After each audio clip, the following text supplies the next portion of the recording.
اللہ کے ساتھ شرک کرنا. آج ہر دوسرا بندہ، ہر تیسرا بندہ، ہر دوسرا شخص اپنی منمانی کر رہا ہے، اپنی مرضی کر رہا ہے، اپنی مرضی کے مطابق دین پر عمل کر لیا، اپنی مرضی کے مطابق چھوڑ دیا. جو دل کو اچھا لگا اسے قبول کر لیا، جو دل کو برا لگا اسے چھوڑ دیا. میرے عزیز بھائیو، یہ دین نہیں ہوتا. اللہ پاک نے قرآن مجید کے اندر اس چیز کی بڑی زیادہ وعید بیان کی ہے کہ بعض دین کے حصے کو لے لینا اور بعض کو چھوڑ دینا یہ دین نہیں ہوتا. ہمیں غور و فکر کرنا چاہیے. وَمَا يُؤْمِنُ أَكْثَرُهُمْ بِاللَّهِ، اکثریت کہتی ہے کہ ہم اللہ پر ایمان لے کر آئے ہیں، وَهُمْ مُشْرِكُونَ، حالانکہ وہ شرک کر رہے ہوتے ہیں. تیسری مثال نبی صلی اللہ علیہ وآلہ وسلم فرماتے ہیں من احلف بغیر اللہ فقد اشرک.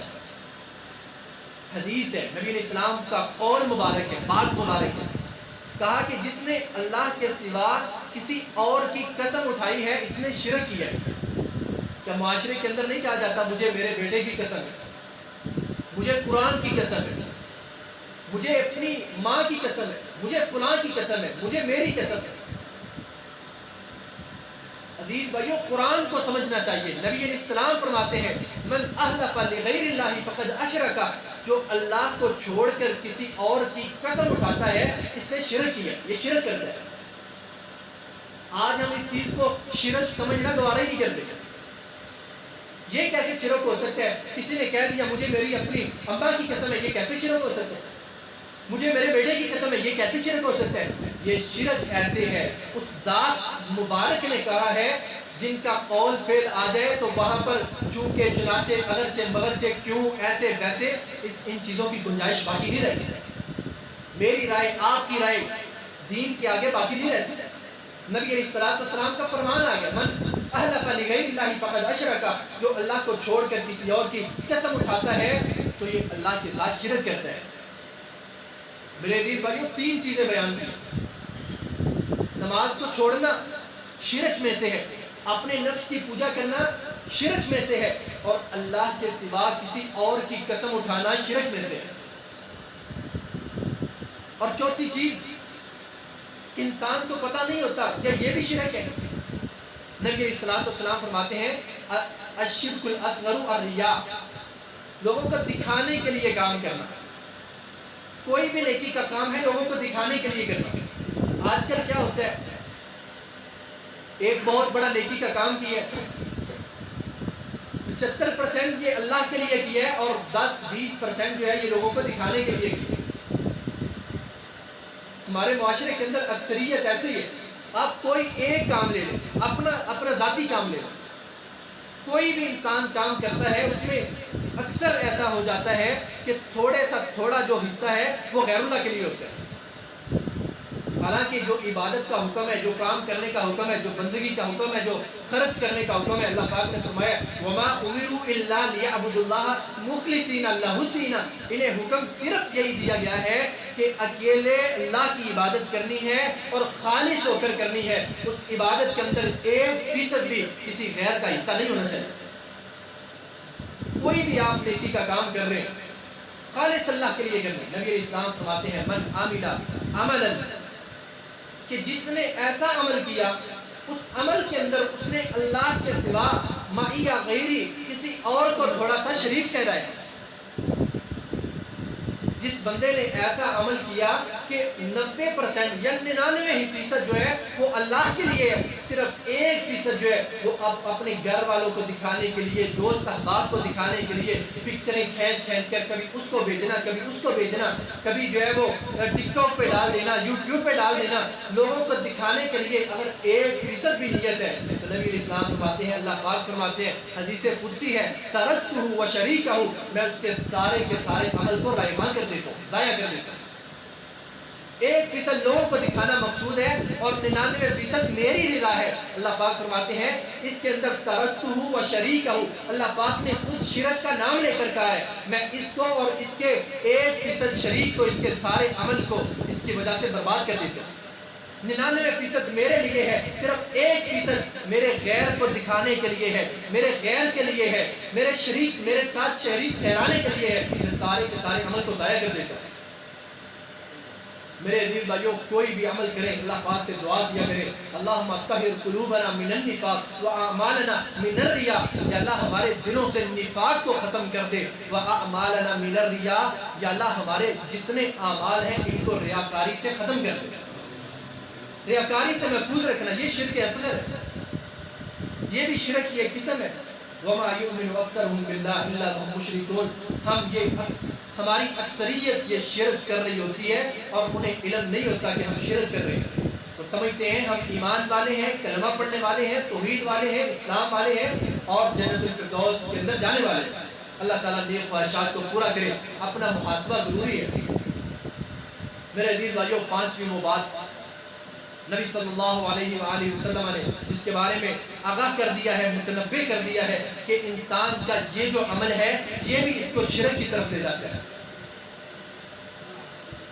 وہ عمل کہ انسان اللہ رب العالمین کی عبادت کرتا ہے، اللہ کی بندگی کرتا ہے، اللہ سے سوال کرتا ہے، فریاد کرتا ہے، اور اللہ کے ساتھ کسی اور سے بھی سوال کرتا ہے، کسی اور سے بھی فریاد کرتا ہے، کسی اور کو بھی اس قابل سمجھتا ہے کہ یہ بھی جو ہے اللہ کے ہاں پہنچی ہوئی ہستی ہے۔ جیسے اللہ سے مدد مانگی جاتی ہے، اللہ سے سوال کیا جاتا ہے، یہ اللہ سے بھی سوال کرتا ہے اور اللہ کے سوا کسی اور سے بھی سوال کرتا ہے۔ جو لوگ دنیا سے چلے گئے ان کو اپنی مدد کے لیے پکارتا ہے۔ کوئی مشکل پیش آتی ہے جہاں اللہ کو پکارنے کا حق بنتا ہے، یہ اللہ کے سوا کسی اور کو بھی پکارتا ہے، کسی اور سے بھی سوال کرتا ہے۔ عبداللہ ابن عباس رضی اللہ تعالی عنہما کو نبی الاسلام نے فرمایا الا اعلمک بکلمات ينفعک اللہ بہن، اے عبداللہ میں تجھ کو چند ایک کلمات سکھلاتا ہوں، اللہ تعالیٰ تمہیں ان کے ساتھ بہت زیادہ فائدہ دے گا۔ اللہ کے نبی کو کلمات کون سے ہیں؟ نبی الاسلام فرماتے ہیں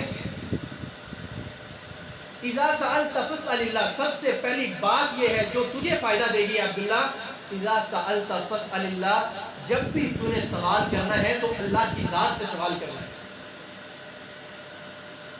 جب بھی سوال کرنا ہے تو اللہ کی ذات سے سوال کرنا ہے، اللہ کے سوا کسی اور سے سوال نہیں کرنا ہے۔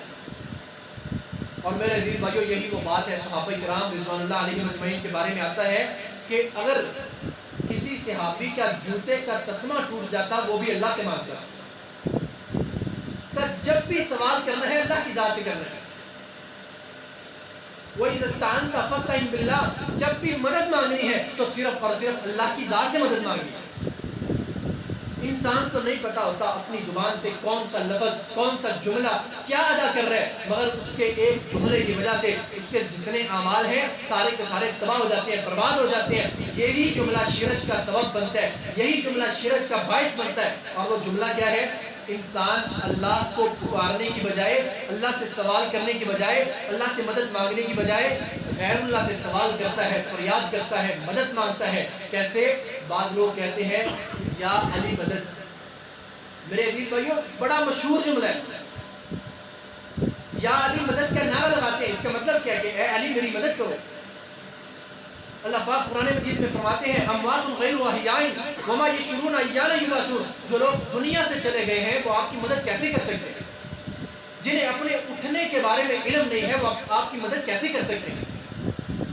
اور معاذ اللہ آج کل تو کہا جاتا ہے یا علی مدد کے نعرے لگتے ہیں، غوث الاعظم مدد کے نعرے لگتے ہیں، پیر عبد القادر جیلانی رحمہ اللہ بزرگان دین جو دنیا سے چلے گئے ان سے مدد مانگی جاتی ہے۔ اللہ کو چھوڑ کر، یہی تو سورہ فاتحہ کے اندر اللہ پاک فرماتے ہیں ایاک نعبد و ایاک نستعین، خاص کر دیا، تخصیص کر دیا کہ خاص تیری ہی عبادت کرتے ہیں اور خاص تجھ ہی سے مدد طلب کرتے ہیں۔ تیرے سوا کسی اور سے مدد طلب کرنا، اس کی عبادت کرنا، اس کو پکارنا، حاجت روا سمجھنا، مشکل کشا سمجھنا، اس کو مدد کے لیے پکارنا، یہی میرے عزیز بھائیو شرک ہے۔ وما یؤمن اکثرهم باللہ الا وهم مشرکون، یا علی مدد کا اس طرح کے نعرے لگاتے ہیں اور سمجھتے ہیں ہم شرک نہیں کر رہے۔ اللہ پاک فرماتے ہیں وما یؤمن اکثرهم باللہ، اکثر کلمہ پڑھنے والے ایسے الفاظ کو ادا کر کے شرک کر رہے ہوتے ہیں اور انہیں پتہ بھی نہیں ہوتا۔ اور میرے عزیز بھائیو شرک کی اس سے بڑھ کر جو اور خطرناک قسم ہے جو آج کل اس معاشرے کے اندر بہت زیادہ عروج کے اوپر ہے، وہ قسم یہی ہے کہ آج کل جو جہلاء کی اکثریت ہے، مشرکین کی اکثریت ہے، یہ قبر پرستی بہت زیادہ کرتی ہے. قبروں کے اوپر جا کر چڑھاوے دیتے ہیں، قبروں کے اوپر جا کر نظر و نیاز پیش کرتے ہیں، قبروں کے اوپر جاتے ہیں جھکنے کے لیے، سجدہ کرنے کے لیے، سلامیں پیش کرنے کے لیے. حالانکہ اگر قرآن و حدیث کو دیکھا جائے، یہ صریحاً باتیں صحیح سمجھ میں آنے والا یہی شرک ہے. رسول اللہ صلی اللہ علیہ وآلہ وسلم نے صحیح بخاری کے اندر حدیث ہے، نبی اسلام نے منع کر دیا کہ قبرستان کے اندر جا کر نماز پڑھی جائے، قبرستان کے اندر جا کر عبادت کس طرح کی جائے. نبی اسلام نے قبر کو سجدہ کرنے سے منع کر دیا. آج کا مسلمان قبر کو سجدہ کرتا ہے، وہ شرک سمجھتے نہیں. اللہ کے رسول صلی اللہ علیہ وآلہ وسلم نے منع کیا ہے، نہا ان یجسس القبر، کہ کوئی اپنی قبر کو پکا کرے. نبی اسلام نے اس سے منع کیا. آج کتنے مسلمان جو دنیا سے جاتے ہیں، ہم نے ان کی قبروں کو پکا کر دیا. نبی علیہ السلام نے منع کیا. سنن نبی داؤد کی روایت ہے، یہاں تک منع کیا ہے، کہا کہ جو قبر ہے اس کے اوپر کوئی لکھائی نہیں کر سکتا. سنن نبی داؤد کی حدیث ہے، نبی علیہ السلام نے قبر کے اوپر لکھنے سے منع کیا ہے، قبر کو پکا بنانے سے منع کیا ہے. رسول اللہ صلی اللہ علیہ وآلہ وسلم نے قبر کو سجدہ کرنے سے منع کیا ہے. اور نبی علیہ السلام نے قبرستان کے اندر آ کر غیر اللہ کے لیے نظر و نیاز چڑھانا، جانوروں کو ذبح کرنا، رسول اللہ صلی اللہ علیہ وسلم نے اس کو حرام قرار دیا. آج کتنے مسلمان ہیں، اکثریت کلمہ پڑھنے والوں کی قبرستان کے اندر جاتے ہیں، کوئی جا کر سجدہ کر رہا ہے، کوئی پورا سجدہ کر رہا ہے، کوئی آدھا سجدہ، تعظیمی سجدہ کر رہا ہے. رسول اللہ صلی اللہ علیہ وسلم نے اس کو حرام قرار دیا، اس کو شرک قرار دیا. وَمَا يُؤْمِنُ أَكْثَرُهُم بِاللَّهِ إِلَّا وَهُمْ مُشْرِكُونَ. آج قبرستان میں جانا، میلے ٹھیلے لگانا، عرس لگانا. سنن نسائی کی حدیث، نبی علیہ السلام فرماتے ہیں قبرستان کے اندر جانا، جا کر چراغ روشن کرنا، دیے جلانا، روشنیاں کرنا حرام ہے، حرام ہے. یہی تو شرک ہے جو انسان کو تباہ کر دیتا ہے، برباد کر دیتا ہے. آج مسلمانوں کی اکثریت جو ہے وہ قبروں کی پوجا کرتی ہے، قبرستان میں جاتی ہے، قبروں کو پکا کرتی ہے، عرس لگاتی ہے، میلے لگاتی ہے اور قبروں کو سجدہ کرتی ہے. یہ شرک نہیں ہے تو اور کیا شرک ہے؟ وَمَا يُؤْمِنُ أَكْثَرُهُم بِاللَّهِ إِلَّا وَهُمْ مُشْرِكُونَ. اللہ پاک فرماتے ہیں اموات غیر احیاء، وہ تو دنیا سے چلے گئے ہیں، وہ تو زندہ نہیں ہیں جن کو تم پکار رہے ہو. اللہ پاک فرماتے ہیں وَمَا يَشْعُرُونَ أَيَّانَ يُبْعَثُونَ، انہیں تو اپنے اٹھنے کا علم بھی نہیں ہے جن کو آج تم پکار رہے ہو. میرے عزیز بھائیو، انسان کو یہ جو چیز ہے شرک کی طرف لے جاتی ہے، اور بہت زیادہ چیزیں ہیں جو انسان کو شرک کی طرف لے جاتی ہیں. انسان شرک کر رہا ہوتا ہے. میرے عزیز بھائیو، اختصار کے ساتھ احادیث کے مطابق یہ بتا دیتا ہوں. نبی علیہ السلام نے ایک شخص کو دیکھا، اس نے پیتل کا کڑا پہنا ہوا تھا. نبی علیہ السلام فرماتے ہیں یہ آپ نے کیوں پہنا ہوا ہے؟ وہ شخص کہتے ہیں میں نے یہ ایک بیماری سے بچنے کے لیے پہنا ہوا ہے. نبی علیہ السلام فرماتے ہیں یہ تیری بیماری کو زیادہ کرے گا، تیرے خوف کو زیادہ کرے گا، تیرے ڈر کو زیادہ کرے گا. اور فرمایا وَلَوْ مُتَّ عَلَيْهِ مَفْلَحْتَ أَبَدًا، اللہ کی قسم اگر تجھے اس حالت میں موت آئی کہ تو نے نقصان سے بچنے کے لیے ایک کڑے کو پہنا ہوا، مفلحت آبادا، کبھی بھی اللہ تجھے جنت میں داخل نہیں کرے گا، کیونکہ تم نے نفع نقصان کا مالک ایک کڑا سمجھ لیا ہے، ایک داغا سمجھ لیا ہے، اس طرح کی چیزوں کو سمجھ لیا ہے. وَمَا يُؤْمِنُ أَكْثَرُهُم بِاللَّهِ إِلَّا وَهُمْ مُشْرِكُونَ. اکثر لوگ سمجھتے ہیں ہم شرک نہیں کرتے، حالانکہ ان کے اعمال کے اندر شرک داخل ہو چکا ہوتا ہے. اللہ تعالیٰ سے دعا ہے اللہ تعالیٰ توحید کو سمجھنے کی توفیق عطا فرمائے، اللہ تعالیٰ شرک سے بچنے کی توفیق عطا فرمائے. وآخر دعوانا الحمد للہ رب العالمین.